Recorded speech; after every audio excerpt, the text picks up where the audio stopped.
हरिओम नमस्कार। आज सुनल जाओ बाप और बेटा के एगो संवाद बा।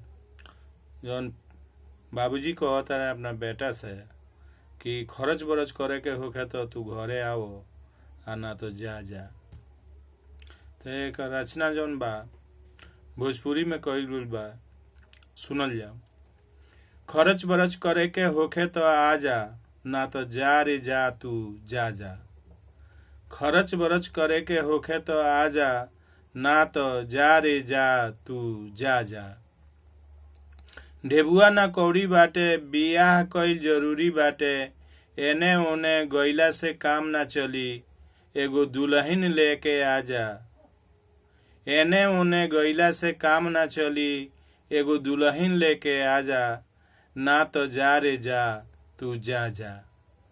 बाबजी दहेज ढेर मांगे लेन, बबुआ हमर सब कुछ जाने लेन। 400 के महीना भेजे लेन, कबो पिए लेन बीड़ी कबो गांजा। 400 के महीना भेजे लेन, कबो पिए लेन बीड़ी कबो गांजा। ना तो जा रे जा तू जा जा। जहिया से बियाह भइल कैसन बुरा हाल भइल। जहिया से बियाह भइल कैसन बुरा हाल भइल।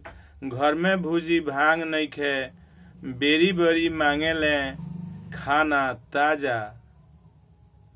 घर में भूजी भांग नइखे, बेरी बेरी मांगे ले खाना ताजा। ना तो जा रे जा तू जा जा, ना तो जा रे जा तू जा जा। खर्च बरच करे के होखे तो आ जा, ना तो जा रे जा तू जा जा। हरिओम, हर हर महादेव।